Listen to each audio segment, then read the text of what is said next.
क्यों पुत्री को अपने पिता का गोत्र प्राप्त नहीं होता?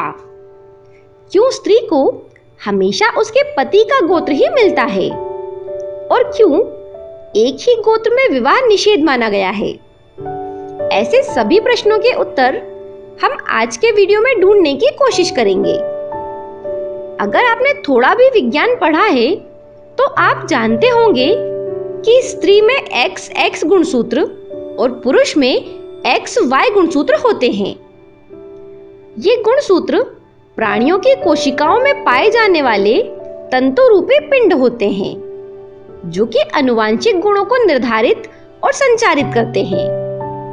उदाहरण के लिए, यदि पुत्र हुआ है तो उसमें X और Y गुणसूत्र हैं, अर्थात पुत्र में Y गुणसूत्र पिता से ही आया है, ये बात निश्चित है, क्योंकि माता में तो Y गुणसूत्र होता ही नहीं है।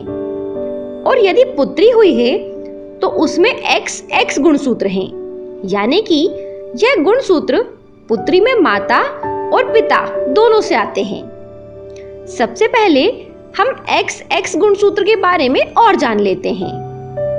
XX गुणसूत्र अर्थात पुत्री, मतलब XX गुणसूत्र के जोड़े में एक X गुणसूत्र पिता से और दूसरा X गुणसूत्र माता से आता है, और इन दोनों गुणसूत्रों का संयोग एक गांठ सी रचना बना लेता है, जिसे क्रॉसओवर कहा जाता है। अब हम XY गुणसूत्र के बारे में भी जानते हैं। XY गुणसूत्र अर्थात पुत्र, यानी पुत्र में Y गुणसूत्र केवल पिता से ही आना संभव है, क्योंकि माता में Y गुणसूत्र है ही नहीं, और दोनों गुणसूत्र असमान होने के कारण पूर्ण क्रॉसओवर नहीं होता। केवल 5% तक ही यह होता है, और 95% Y गुणसूत्र ज्यों का त्यों ही रहता है। तो हम ये कह सकते हैं कि Y गुणसूत्र अधिक महत्वपूर्ण है, क्योंकि Y गुणसूत्र के विषय में हमें निश्चित है कि यह पुत्र में केवल पिता से ही आया है। बस इसी Y गुणसूत्र का पता लगाना ही गोत्र प्रणाली का एकमात्र उद्देश्य है, जो हजारों लाखों वर्ष पूर्व हमारे ऋषियों ने जान लिया था। अब तक हम ये समझ चुके हैं कि वैदिक गोत्र प्रणाली Y गुणसूत्र पर आधारित है, अथवा Y गुणसूत्र को ट्रेस करने का एक माध्यम है। उदाहरण के लिए, यदि किसी व्यक्ति का गोत्र कश्यप है तो उस व्यक्ति में विद्यमान Y गुणसूत्र कश्यप ऋषि से आया है, या यूं कहें कि कश्यप ऋषि उस Y गुणसूत्र के मूल हैं। चूंकि Y गुणसूत्र स्त्रियों में नहीं होता, यही कारण है कि विवाह के पश्चात स्त्री को उसके पति के गोत्र से जोड़ दिया जाता है। वैदिक या हिंदू संस्कृति में एक ही गोत्र में विवाह वर्जित होने का मुख्य कारण यही है कि एक ही गोत्र से होने के कारण वो पुरुष और स्त्री भाई बहन कहलाएंगे, क्योंकि उनका प्रथम पूर्वज एक ही है। लेकिन ये थोड़ी अजीब बात नहीं है कि जिन स्त्री और पुरुष ने एक दूसरे को कभी देखा तक नहीं, और वे दोनों अलग अलग शहरों या देशों में लेकिन एक ही गोत्र में जन्मे हैं, तो वह कैसे भाई बहन हो गए? इसका मुख्य कारण एक ही गोत्र होने के कारण गुणसूत्रों में समानता का भी है। आज के आनुवंशिक विज्ञान के अनुसार, यदि समान गुणसूत्रों वाले दो व्यक्तियों में विवाह हो तो उनकी संतति आनुवंशिक विकारों के साथ उत्पन्न होगी। ऐसे दंपतियों की संतान एक सी विचारधारा वाली होती हैं। उनमें पसंद और व्यवहार आदि में कोई नयापन नहीं होता। ऐसे बच्चों में रचनात्मकता का अभाव होता है। विज्ञान द्वारा भी इस संबंध में यही बात कही गई है कि सगोत्र शादी करने पर अधिकांश ऐसे दंपति की संतानों में आनुवंशिक दोष अर्थात मानसिक विकलांगता, अपंगता, गंभीर रोग आदि जन्मजात ही पाए जाते हैं। शास्त्रों के अनुसार इन्हीं कारणों से सगोत्र विवाह पर प्रतिबंध लगाया था। इस गोत्र का संवहन यानी उत्तराधिकार पुत्री को एक पिता प्रेषित ना कर सके, इसलिए विवाह से पहले कन्यादान कराया जाता है और गोत्र मुक्त कन्या का परिग्रहण कर भावी वर अपने कुल गोत्र में उस कन्या को स्थान देता है।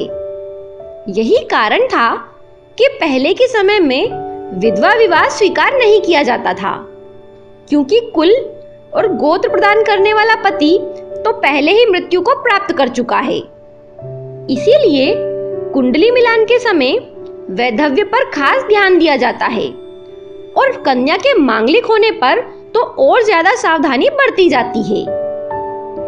इसे आप ऐसे समझें कि यदि पुत्र है तो 95% पिता और 5% माता का सम्मिलन है। यदि पुत्री है तो 50% पिता और 50% माता का सम्मिलन है। फिर यदि पुत्री की पुत्री हुई तो वो डीएनए 50% का भी 50% रह जाएगा, और फिर यदि उसकी भी पुत्री हुई तो उस 25% का 50% डीएनए बाद में रह जाएगा। इस तरह से 7वीं पीढ़ी में पुत्री जन्म में यह प्रतिशत घटकर 1% ही रह जाएगा। अर्थात एक पति पत्नी का ही डीएनए 7वीं पीढ़ी तक पुनः पुनः जन्म लेता रहता है, और यही है 7 जन्मों का साथ। लेकिन जब पुत्र होता है तो पुत्र का गुणसूत्र पिता के गुणसूत्रों का 95% गुणों को आनुवंशिकी में ग्रहण करता है और माता का 5% डीएनए ग्रहण करता है, और यही क्रम अनवरत चलता रहता है, जिस कारण पति और पत्नी के गुणों से युक्त डीएनए बार बार जन्म लेते रहते हैं। अर्थात ये जन्म जन्मांतर का साथ हो जाता है। इसीलिए अपने ही अंश को हमारे पितर जन्म जन्मांतरों तक आशीर्वाद देते रहते हैं, और हम भी अमूर्त रूप से उनके प्रति श्रद्धेय भाव रखते हुए आशीर्वाद ग्रहण करते रहते हैं। और यही सोच हमें जन्मों तक स्वार्थी होने से बचाती है और संतानों की उन्नति के लिए समर्पित होने का संबल देती है। एक बात और, माता पिता यदि कन्यादान करते हैं तो इसका यह अर्थ कदापि नहीं है कि वे कन्या को कोई वस्तु के समान समझते हैं। दान का अर्थ है किसी वस्तु पर से अपने अधिकार को त्याग देना। कन्या ना ही कोई वस्तु है और ना ही उसके विवाह के पश्चात माता पिता और संबंधियों से उसका संबंध समाप्त होता है। यदि ऐसा होता तो सती अपने पिता दक्ष प्रजापति के यज्ञ में नहीं गई होती, बल्कि इस दान का विधान सिर्फ इसलिए किया गया कि दूसरे कुल की कुलवधु बनने के लिए और उस कुल की कुलधात्री बनने के लिए उसे गोत्र मुक्त होना अनिवार्य है। डीएनए मुक्त तो हो नहीं सकती, क्योंकि भौतिक शरीर में वे डीएनए रहेंगे ही। इसलिए मायका अर्थात माता का रिश्ता बना रहता है।